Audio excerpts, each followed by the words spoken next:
Brent, we're live. We How are are you live. doing? Good morning, sir. How are you? I'm great. This is one of my favorite weeks of the year, and I've still haven't slowed down enough to realize that we're actually in that week. But Well, Thanksgiving week's a big week for me.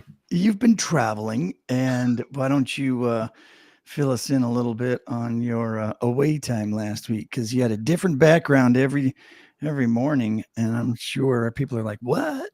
That was more me just trying to find a place that had where I could get good hotspot connection on my And phone, and nobody demanding that you leave. and nobody getting really frustrated with why is this weirdo in a room that he's not supposed to be in that isn't going to be occupied for another 2 hours anyway. But anyhow, I decided to de-stress, and so some of you who were watching live got to see the move in the middle of a session.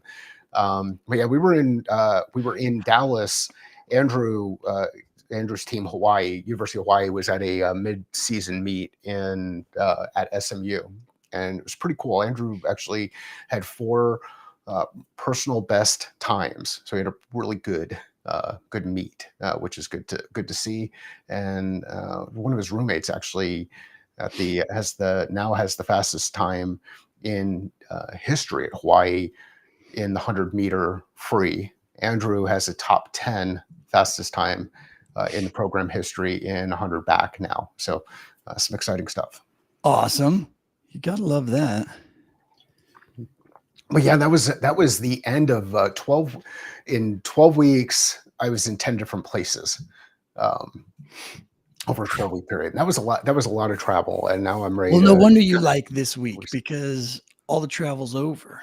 All the travel's over. Yeah. We do not have. I am not planning on getting on an airplane between now and the end of the year unless something shifts or changes. But yeah, back in Arizona, and it's good to be back here. It's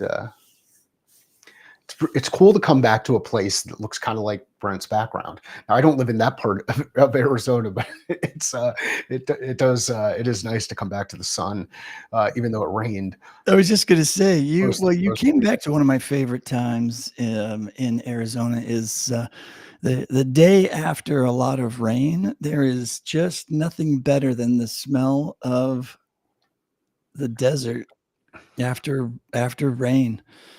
Um, yeah, A lot of people think it looks as brown as it does in that picture that you've got, and I don't. It seems like more people could get to different parts of the desert. yeah. The It's that's what it's all about. I think don't too many people just fly through, fly over, come for a conference, see the city. Yuck, then everything's concrete and everything's gray and brown and especially if you come in the middle of the summer and then it's really dry and everything is brown. And it's just, different shades of brown. But everything pops after a rain and the desert takes advantage of the water and just explodes with activity and colors. And yeah, it's pretty amazing. For those of you who haven't experienced it, it's a thing. And what we might figure out is if we get high engagement over the weather report and high engagement over the tourism side of things, maybe we shift gears and we don't talk about technology and learning and development and all that other stuff. We talk about the weather and travel and get the Chamber of Commerce involved Right. at some point in time. It's funny. I actually did think in the early days of the internet, I did think, it'd be really cool to become like a historian of Arizona. And it's not like I studied it or anything, but I've lived in all three parts. I went to school down at U of A, so I lived down there for 6 years and hung out, and then went up north and lived up north for 3 years in Flagstaff and experienced that, and then lived, before college in Phoenix and after college in Phoenix and Scottsdale. And it's like, getting to experience the entirety of Arizona has been cool. So If anyway. you decide to come to Arizona, let Brent and I know, and maybe we figure out a way to grab coffee or bourbon or one of those things. Arizona is known for the five C's: Brent, do you know what the 5 C's are? Oh my gosh, when we learned that in what, middle school? I learned So it let's when I see, was with the Fiesta Bowl. So cattle, cotton, copper, um,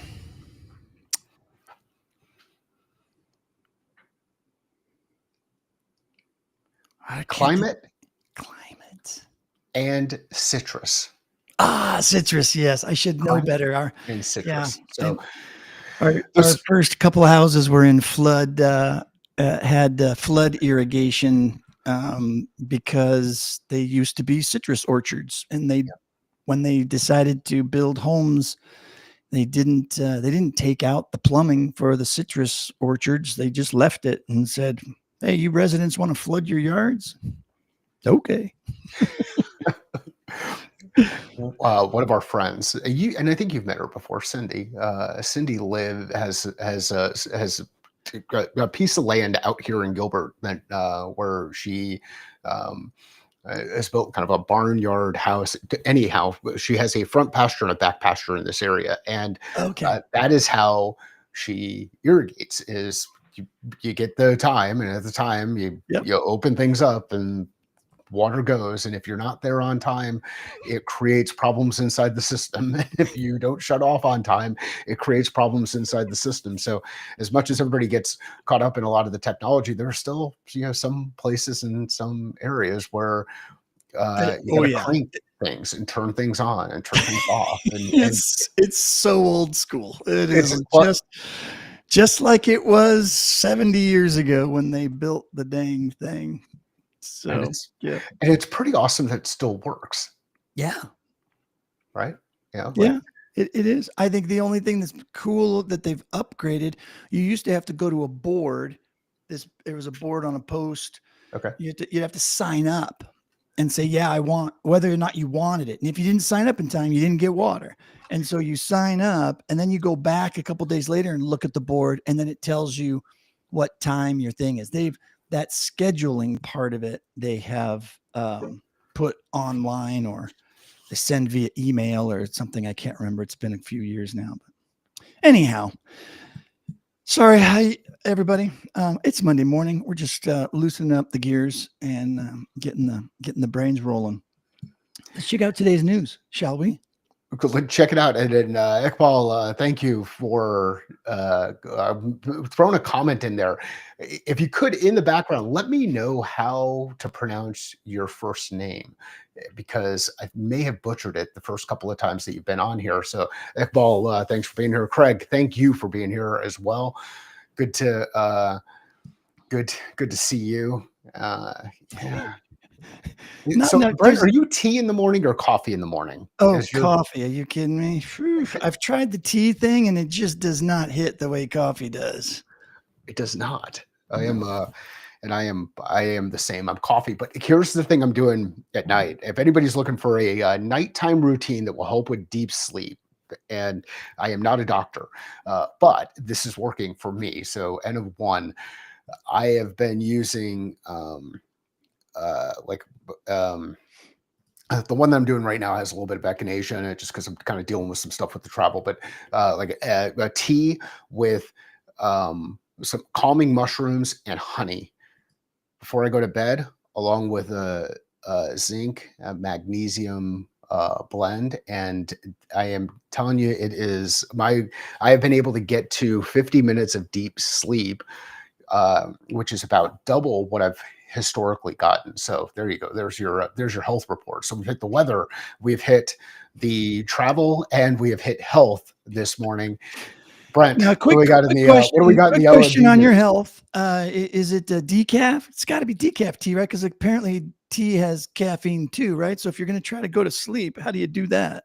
Well, so I'm one of those weird people that I could drink espresso at, yeah, 10:30 at night and be out cold at 10:45. See, I'm So the exact same way, and okay. my wife just is in awe of it. If she has anything with caffeine after noon, she can't sleep all night.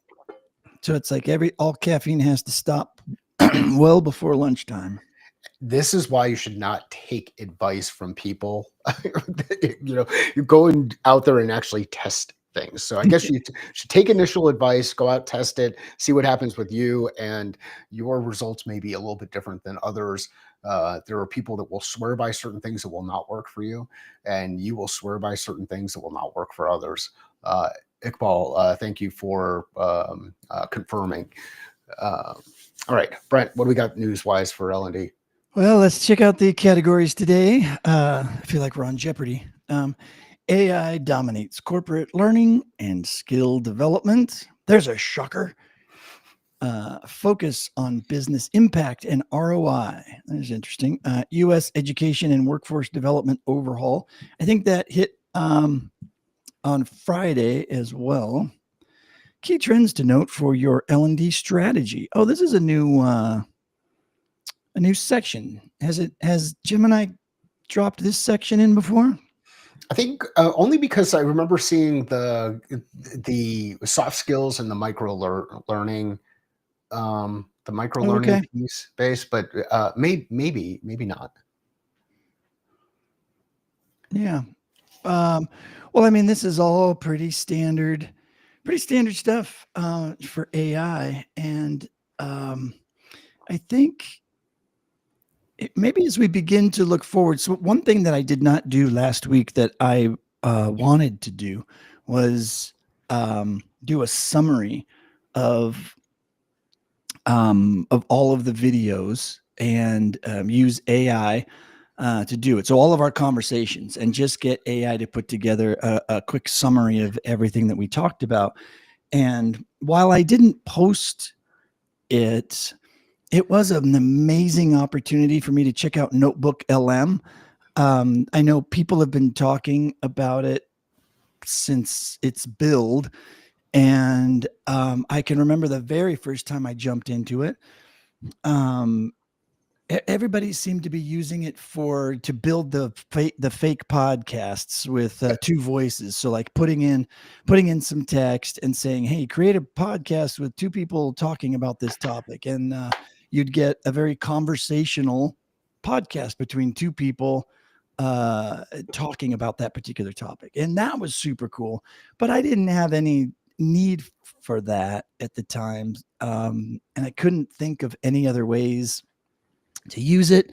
Another time that I jumped into it, I thought, well, it's Notebook LM. I'm going to just start a notebook for for a topic that you and I were talking about. I thought, oh, I'll just do it in a notebook and we'll just, figure it out. And then that just didn't seem to be like the right place for it. I was spending too much time going after the shiny object, trying to learn Notebook LM and not getting the thing done. So I refocused myself and went to an actual notes app and tried to simplify. As you so generously share with me that I should be doing more often. But the cool thing was, all I did was put the URL in for each of the videos. We push this to YouTube, and so I did that, and it summarized. It did a cool summary of the transcripts from all. Well, not the fifth video, because it wasn't done processing it in YouTube, but it did all four. And so that was super cool. Looks like Craig uses Notebook LM exclusively for the last 6 months. So as long as we're talking about it, give us a little bullet point of what you're using it for, Craig. Like, if you're not using it for a podcast or for turning it into a thing, what are the other ways that it can be used? Like, what are the other benefits other than using like just Gemini? Mike, what about you? Yeah, so what I've used it for is to point it to long form content. So specifically, and this was probably a little bit over 6 months ago, might have been a little bit longer than that. But we're looking at what a city in the county of Riverside, excuse me, they provided a state of the county about 8 or 9 months ago.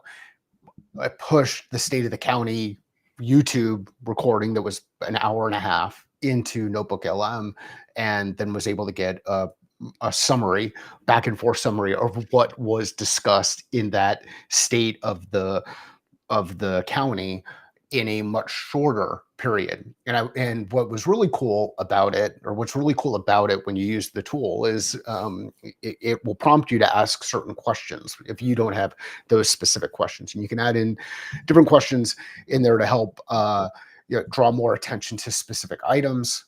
The other thing that I've done with it in the past is it played around with the interactive version where you're able to actually interact directly with the host and go a bit deeper into a specific into a topic that is brought up.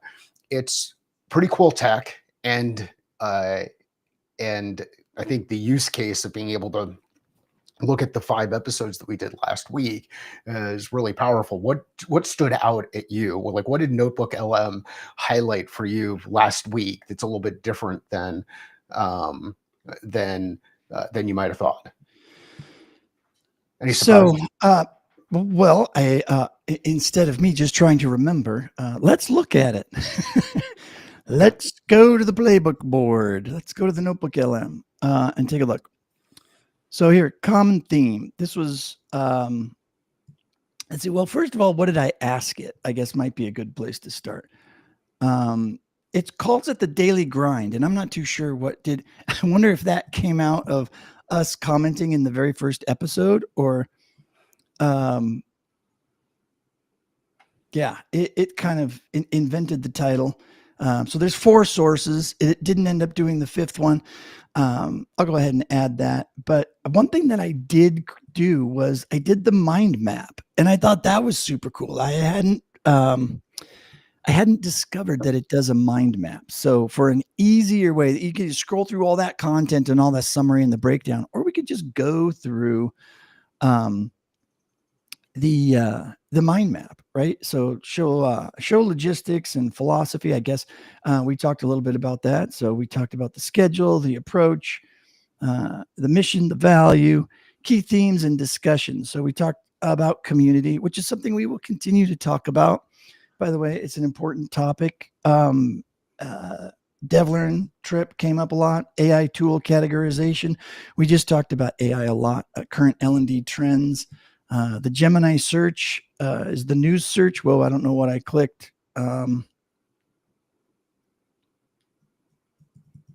Did you just put that in? No. Oh, okay. I was like, it's weird magic going on here, because I know I Yeah. shared it with you, but I did. That's No. the other cool thing about this is the ability to share this kind of stuff and work in tandem.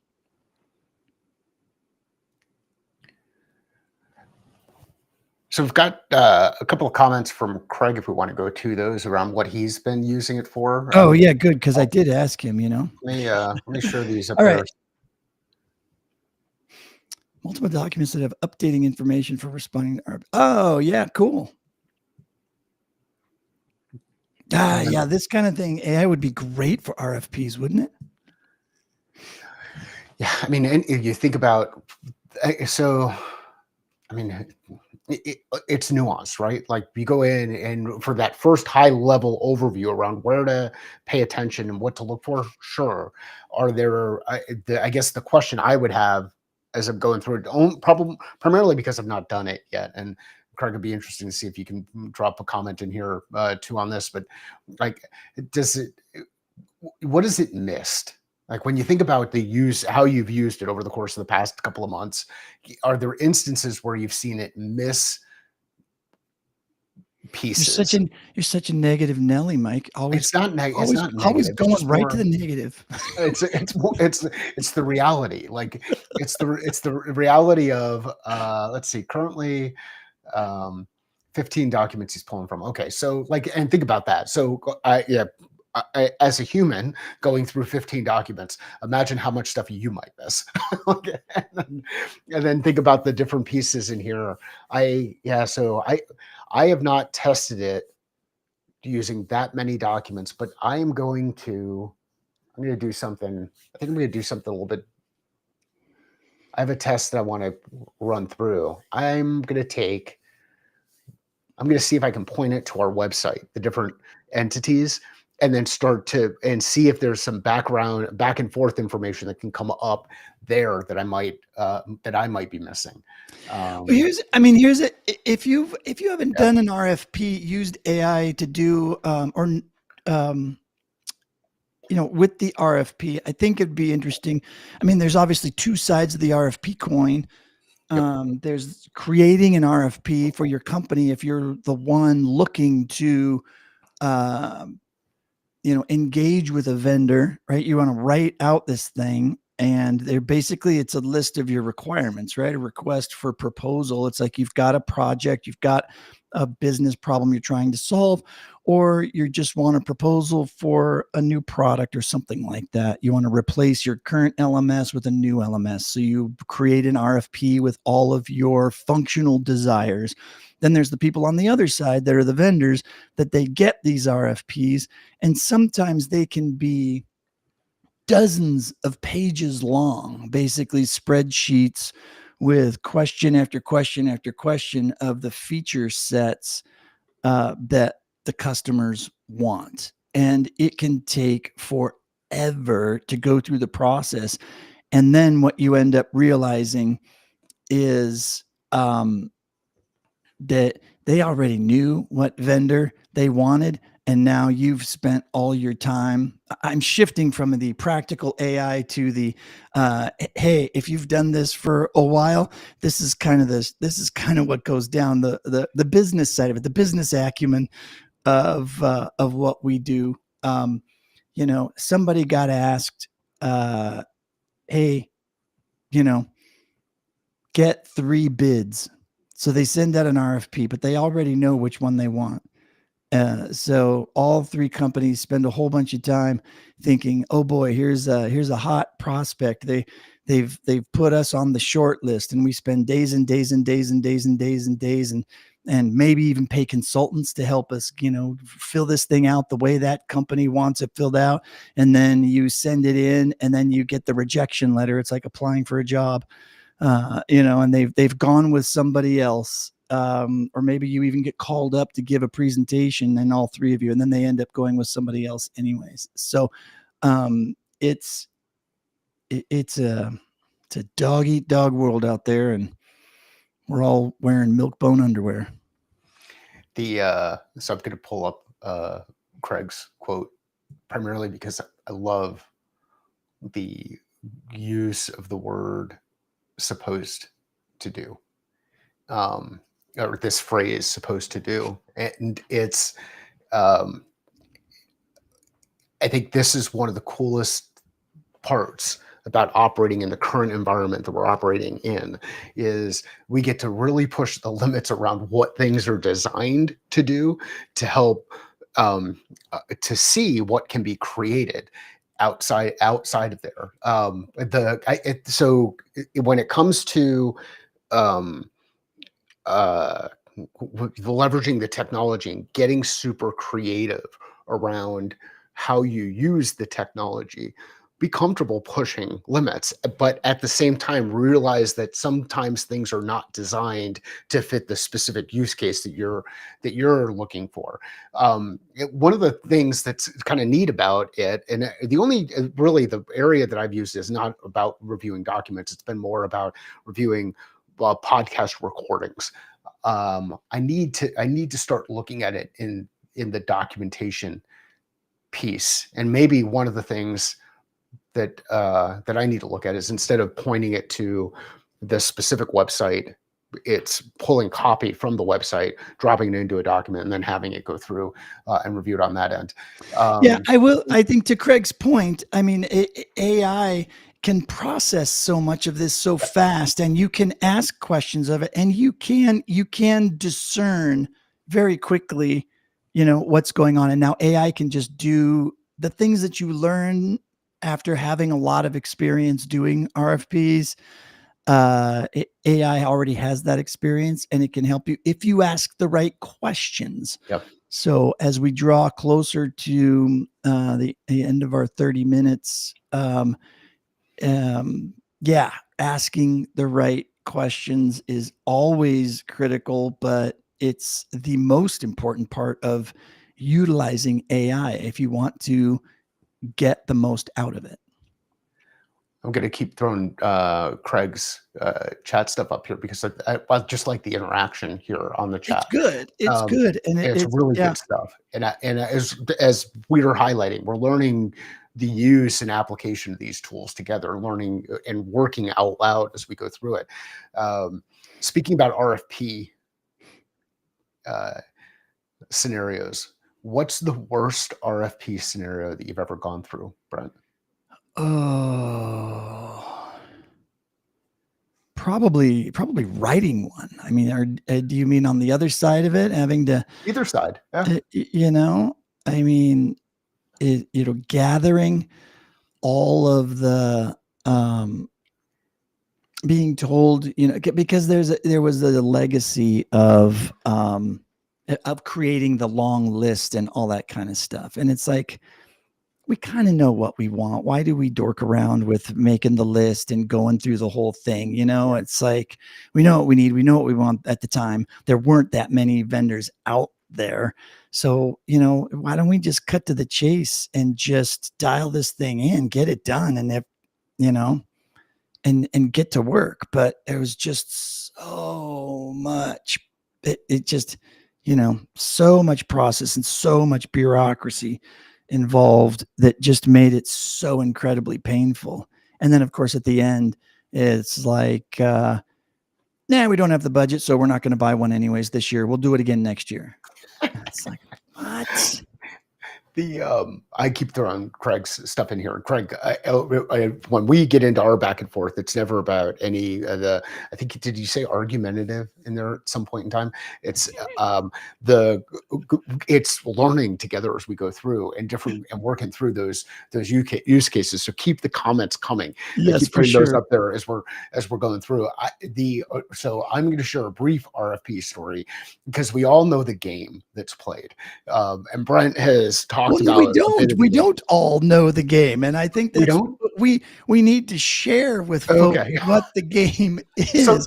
so so sometimes I go a little bit too far, and I think that everybody knows the game that's being played. And Yeah, um, I've made that mistake too, and yeah, that's one thing we have to get away from. so Brent will help keep me going with some of the questions that he pulls things and Iqbal, I agree. I hate the RFP approval layers. I hate the RFPs that are out there where everybody knows, but they just need the three to check the box. Like we need to get three proposals from everybody in order to check the box. Well, what box are we checking, and do we really need all of that? And how much time are we wasting? The Yeah, One of the best ways to play the RFP game is to help the customer write the RFP. So as a vendor, as a partner who's building the relationship with the customer, if you can help them work through the challenge of putting together the RFP, you can typically find ways to position yourself in the best position to be able to win that RFP. So that if you get an RFP and you're surprised by the RFP and you get super excited about it, realize you might be the second or third that needs to be part of the three in order for them to meet their requirements. And now you're going to waste your entire team's time. Um, the worst example was with a company that is based up in Minnesota that operates out here in Arizona as well. I will not name the company, but you can go through it really quickly and try to figure it out. But after the RFP process, we went through a reverse auction to bid on the price. So we all bid our prices down to the lowest number and then ultimately still lost the bid. And it was disgusting. And reverse auction in B2B enterprise sales is absolutely disgusting. And that is one company that I won't. I have a short list of companies I will never do business with. That is one of the companies I will never do business with. Another one what if the person that happens. made that demand isn't at that company anymore? I don't get it. It doesn't matter. It's still that's part of it's embedded in the culture. We are just about at the 30-minute period. Iqbal, thanks for joining us. Craig, thank you for joining us. Thanks for the back and forth. Brent, I'd like to. I think we keep testing Yeah, Notebook LM and see. I'd like to see the actual summary of the work that we did last week. Where can people find you? Yeah. Hey, hit me up on LinkedIn. That's the best place to find me these days, for sure. No And website yet, but it will be coming. And yeah, more later. hit Brent up on LinkedIn. On my side, you can find your catalyst at Find My Catalyst.